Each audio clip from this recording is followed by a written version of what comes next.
Something extraordinary is unfolding in Syria. Only 6 months after the end of a brutal civil war and ousting of Bashar al-Assad's regime, Israel is targeting Damascus and the country once more, with its airplanes striking the presidential palace, the Ministry of Defense, and various headquarters. These aren't surgical strikes on weapons convoys, they are direct focus on the new government itself. But even more revealing is, well, the level of Russia's inaction. Indeed, they're doing nothing. Gone are the days of air defences or retaliation, not even a warning. Merely a carefully worded statement from Moscow condemning Israel's quote-unquote violation of sovereignty, and then silence, something they most often critique Western capitals for. Because the truth is, Putin and many others really can't do much at all. Its power in the region is largely gone, its bandwidth consumed by Ukraine, and Putin's global grip slipping. So in this video, I wanted to explain what is unfolding between Israel and Syria, but also why Russia's silence matters, why Israel is suddenly even more boldened after the events of Iran, and how Syria's internal chaos is opening a door to a new kind of regional power struggle. This is the Global Gambit. How's it going, everybody? Welcome to the channel. Now, whilst we do focus significantly on Russia, Ukraine, the US, Europe, it is important to be cognizant of everything occurring around us, because nothing does happen in isolation, and events that happen in the Middle East, as we're focusing on today, do have an influence on the calculus and strategy decision-making of those elsewhere, including Moscow. So I wanted to focus a little bit on what is happening in Syria right now, between the Syrian government and Israel, the role of the small but powerful religious group called the Druze, and how this new government in Syria, which does have remnants, associations to al-Qaeda, are balancing this tightrope of jihadist factions, terrified minorities, and growing international pressure, particularly on the Israeli side. Now, if you have particular thoughts on this, I'm very curious to hear them. Do you think that the events in the Middle East are significant? How do you think that they could be influencing in the mind of Putin, who has a lot on his plate and seemingly can't really do much to interject other than strong words? But let's break it down to see if that changes your mind. Now, what's been going on? Well, plumes of smoke have been arising across Damascus this week as Israeli missiles have struck multiple government sites in the Syrian capital. Now, these weren't symbolic strikes. This was at the political heart of Syria's new government under President Ahmed al-Sharaa. At least 3 people have been killed at the time of recording, and several more have been wounded. But increasingly, these airstrikes came after days of brutal violence in Syria's southwestern Suwayda province, home to the Druze community. The clashes began after specifically a Druze merchant was kidnapped by a jihadist group aligned with Syria's interim government. Indeed, whilst the Syrian government has tried to demonstrate a more constructive approach and has resulted in seeing its sanctions and being removed from certain lists by the United States government, there are still a lot of individual factions, smaller groups, that are not happy with the direction that President Sharaa is taking. Indeed, the southwest of Syria remained one of the biggest hotbeds in the latter part of its civil war.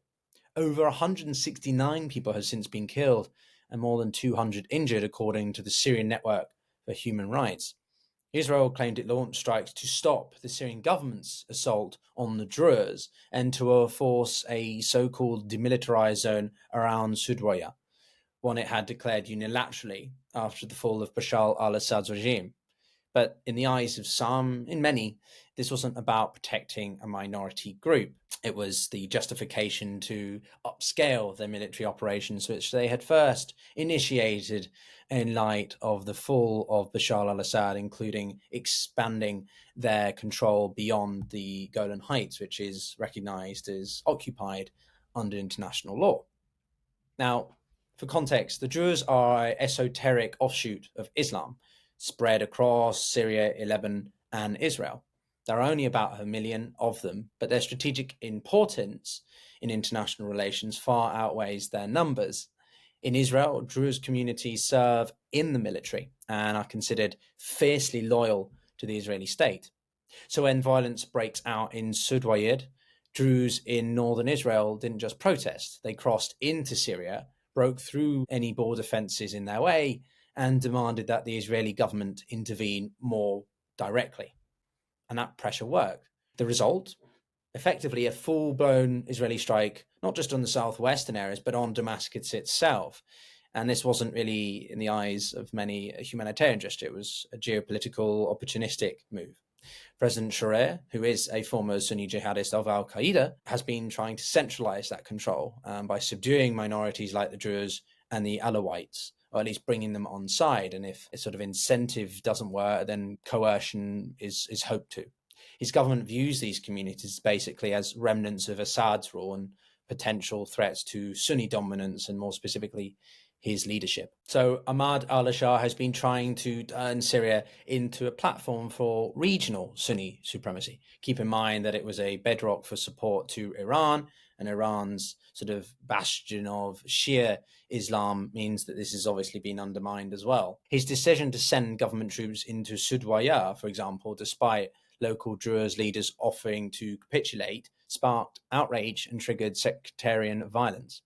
Worse, it's undermined a potential diplomatic breakthrough, and which is why some Israelis feel that their response is justified. According to some reports, the US under Donald Trump has been quietly encouraging Syria to join the Abraham Accords, paving the way for normalization with Israel.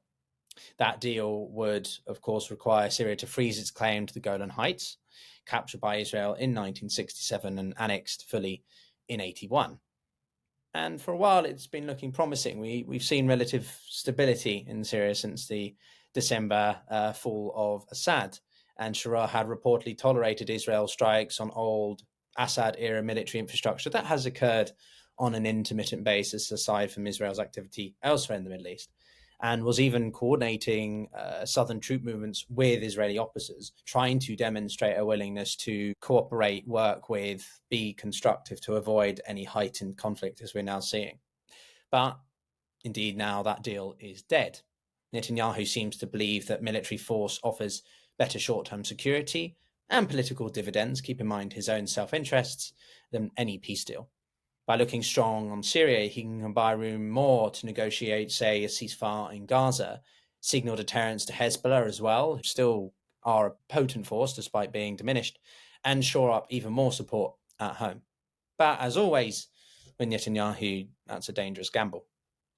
Now, if you're still watching at this point, then clearly you are enjoying the show and find these sorts of things interesting to learn or understand. And if you enjoy it, then do consider subscribing. Still very interested in hearing what you think. And let me know in the comments below what you'd like to see in terms of future content, more updates on this. I did a lot of coverage of Syria in December, and a lot of you appreciated that. So if you want more coverage of this, let me know. Now, focusing on the international angle, there is growing pressure, including from the United States, that Syria basically announced a ceasefire and has begun withdrawing its troops from Suwayda. Videos on state TV showed military convoys leaving the city relatively soon afterwards, and President Sharia gave a televised address claiming the country had to choose between, quote unquote, open war with Israel or, quote, putting the nation above chaos and destruction. He has accused Israel of trying to destabilize Syria, divide its people, and dismantle its social fabric.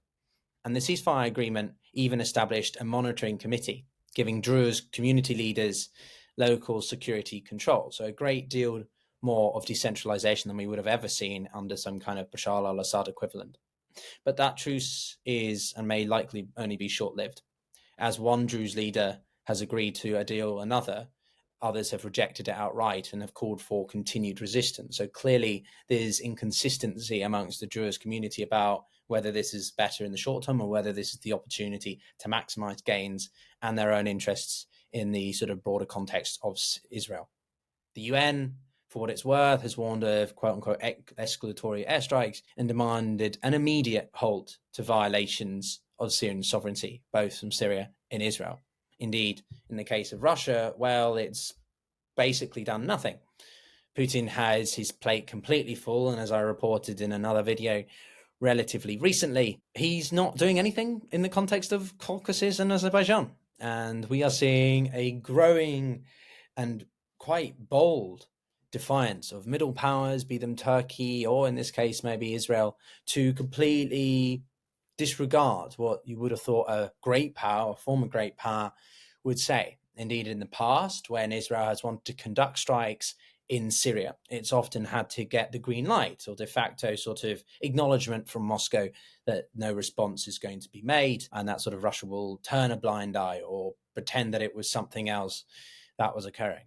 Indeed, after the remarkable events over Iran, Israel quite clearly sees no need to seek assurance or ask for permission from Moscow and Putin about what to do or whether it can do anything in areas such as Syria.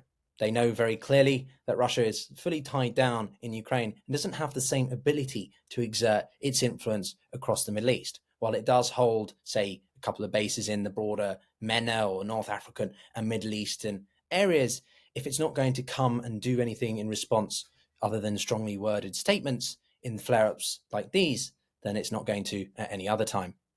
So where does this leave Syria then? The violence has exposed just how fragile Ahmad al-Shah's grip on the country really is. He is caught between these jihadist factions eager for more dominance, minority groups' fear of annihilation, and foreign powers pulling the strings, but not the ones that he would perhaps like to see in the form of Moscow. So if he leaves the Druze entrenched in Suwayda, he will embolden other minorities, especially the Kurds, who still control parts of the Middle East, although relations with them and Turkey have been improving. If he resumes any kind of offensive, he risks alienating the Sunni mainstream, international donors, and his own allies in the Gulf. And for Israel, the dilemma is no easier, though it might seem so. Protected and Druze might win domestic support, but bombing Syria's capital is another dangerous precedent. It invites retaliation, destabilizes Israel's own potential areas, and hands ammunition to groups like Hezbollah and Iran, whatever's left of them. In short, it isn't a simple humanitarian intervention. The emergence of Syria as a new geopolitical playground, and one where every move carries even more greater risks, although perhaps not in the case of Russia. The fighting may have stopped for now, but beneath the surface, this conflict will be burning and lingering for a while. Syria's sectarian fault lines are opening once more, and Israel's red lines are shifting once more. The regional order is again completely up in arms, and well, I'm very curious to know what you think about that. Is Syria headed for another significant conflict, or is the start of a new regional balancing act of which Russia's going to play no part? Until next time, thanks for watching. And if you don't know me, my name is Pyotr. Well, I'm half Russian, half English. I do try to make a balanced awareness of what's going on in the world, being brought up in the West with a lot of Slavic Russian influences, particularly on this channel. And if you find that appealing, then yeah, do consider subscribing. I interview diplomats, policymakers, journalists, academics, and many more things coming up over the next few months. See you on the next one. Take care.